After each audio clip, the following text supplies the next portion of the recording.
While we were at Crystal Dynamics headquarters, we were accosted by some of the more media-hungry members of the Crystal Dynamic design team, who said, "Film us now, or else."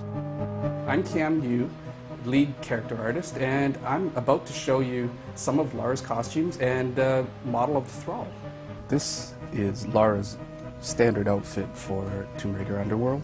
She looks good from this distance, but however, if you move in and you take a look at the detail on her, you'll still see the detail. There's no loss of detail there. Yep, no loss of detail there. This is for colder weather, obviously. She's got the fur collar and the fur cuffs. Yeah, very important that, collar and cuffs matching. And this one is Lara's wetsuit. We had to put extra accessories on her for this outfit, like the goggles and the breathing apparatus. 4 times as many polygons as the last Lara model. They even modelled the inside of her mouth.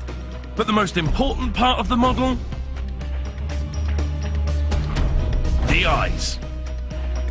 If you take a close look at her eyes, you'll actually see that the specular highlight rolls over top the iris. The iris is actually concave slightly. It gives her that extra dimension in her eyes. So we were very particular about how much detail we put into her. This is probably the most detailed model we've ever created for a video game. Hi, I'm Primo Navidad, lead animator for Tomb Raider Underworld, and I'm about to show you how we use motion capture to bring Lara Croft to life. Yes, though motion capture may be older than Madonna, amazingly this is the first game in the series where the team resorted to motion capture to bring Lara to life. In fact, over 2,000 motions were captured.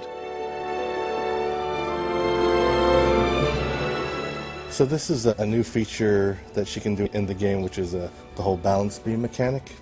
So this is what we get directly from the studio. And we also have the actor do it a couple different times just to make sure we get what we want.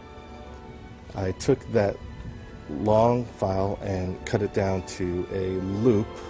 What makes it so powerful is that I can easily manipulate each file to make it suit our needs better. After we complete this stage, we then export it out into our game environment where we could test it in-game. So here is what the balance beam looks like. And because of test level, you can see that it can be a little bit buggy. And if it looks good in here, then we know we finished our job. When we motion captured for Lara Croft, we scoured everywhere for talent, and we couldn't find one person to fill the shoes. We actually used at least 3 Olympic caliber gymnasts. Each brought a different side of Lara that we needed. One was a better actress than the other 2 as far as body language. The other one was very good at gun posing, and we had one who was just an incredible gymnast, so we used her for a lot of the stunt stuff. For this one, we actually had the actor like 10 feet in the air with a harness standing on top of a bar. That was with no harness. We had a 5-foot-high box with a little bit of a trampoline in front of him, and we just told him to try to get over it as quick or as stylish as you can. So when I said action, I kind of embraced it a bit, and the actors appreciated it, so I would be, and action. And poser. No, Primo really did have an important role to perform on the set. One habit that I needed to break them of is after they would do a really awesome Lara Croft flip move, at the end they really want to do their and done, which I don't know, maybe they're waiting for a score or something, but we broke them of that habit after 2 days of rehearsals. And thus ended the career of some of America's brightest young gymnastic talent. That's almost it for our Tomb Raider special. Before we go though, over to Ollie for a quick walkthrough. Lara's arrived at coastal Thailand on the trail of some ancient Norse ruins. What they're doing in Thailand is a bit of a mystery, but before she can investigate, she's got to get up there, and that's going to require a bit of free climbing, one of her new skills. can see her doing now. She can hop onto this ledge. She can do a shimmy walk, which is another new skill. Just edges along like that and can jump off. Head on up the steps.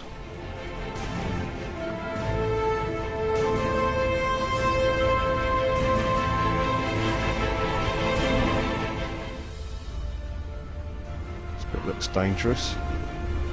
She can't stand on that, so she slides down. And from this ledge we can jump up and grab the pole. Another of her new skills is she can stand on poles and balance.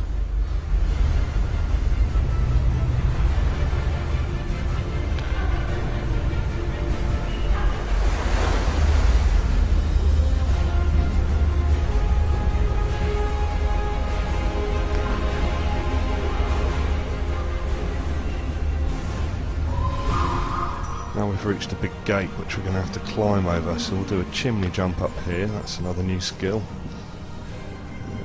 Jump across to that ledge, jump back across, now shimmy across the top here. The camera pulls back to show the scale of the structure. It's pretty big. Fall from here won't kill her, but it will hurt. Edging around to the front, we can jump up again, leap across that bit, continue to edge our way over to the left before we can jump up and climb over to the right. At the top here we'll see a beautiful Thai temple. We'll actually review this game next week, but for now, we're out of time. Ta-da!